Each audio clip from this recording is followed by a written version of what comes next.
Daniel Treisman is a professor of political science at UCLA, a fellow at the Center for Advanced Research in the Behavioral Sciences at Stanford, and the co-author of Spin Dictators, The Changing Face of Tyranny in the 21st Century. The opinions expressed in this commentary are his own. View more opinion at CNN. CNN. The time of the long tables is apparently over.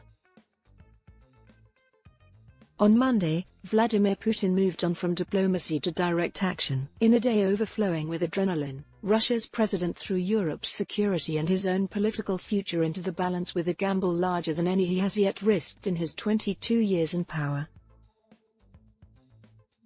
With two flourishes of a pen, he recognized the independence of the breakaway People's Republics of Donetsk and Luhansk, located in Ukraine's east, and ordered Russian peacekeeping troops into the regions, where earlier he had claimed without evidence that a genocide was occurring. State TV also broadcast Putin consulting in the Security Council with his top subordinates, all of whom urged him to recognize the republics.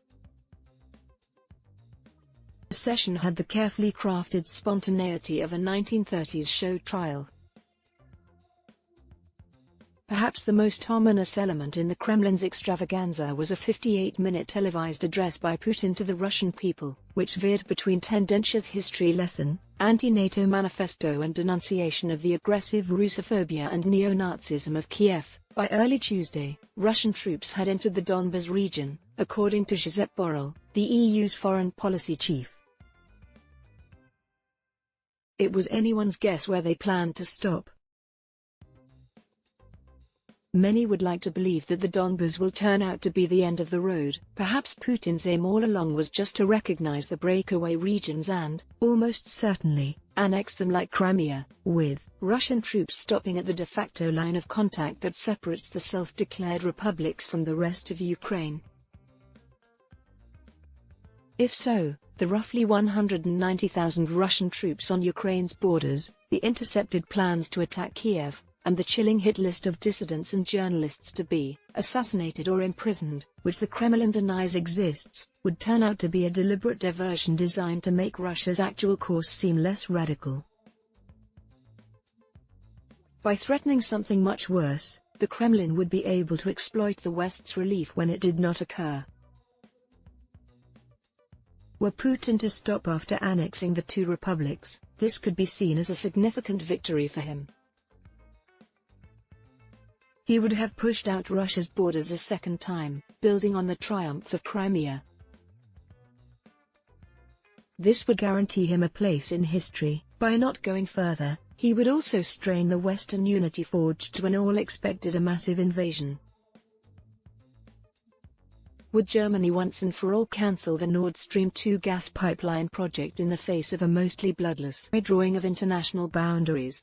While Germany on Tuesday halted the pipeline's approval process, its long-term fate remains unclear.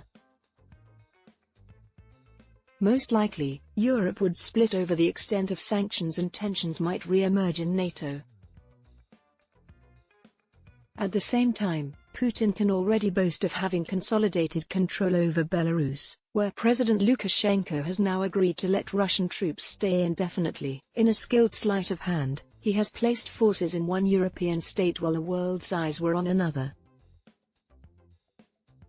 Similarly, by forcing the West to focus on his geopolitical mischief, Putin has limited the attention paid to his worsening human rights abuses at home.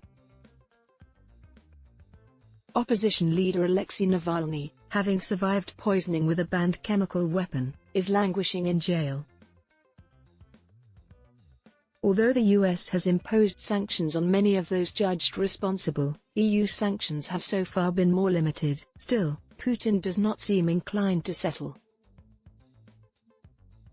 Even if grabbing these two regions is the short-term objective, it does nothing to resolve his deeper quarrel with the West, which is developing ever grander dimensions. The Russian president's angry speech Monday contained a sweeping view of Russia's past, told from an oddly 19th-century perspective. Some accuse Putin of wanting to rebuild the Soviet Union. Yet, The blistering attack on Lenin and his colleagues in Monday's speech laid the delusion to rest. The Bolsheviks, in Putin's view, created the artificial Republic of Ukraine.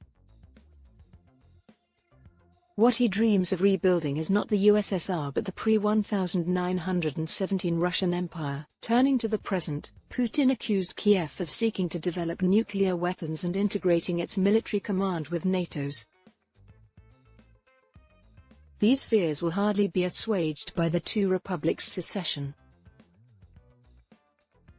Nor will this satisfy Putin's persistent demands to Western leaders over the past months for a written commitment to end NATO expansion and a withdrawal of all forces to their deployment as of 1997. Even if a full-scale invasion does not occur immediately, Putin is unlikely to give up on his efforts to undermine Ukrainian statehood and roll back NATO, and Russian tanks may not stop at the line of contact.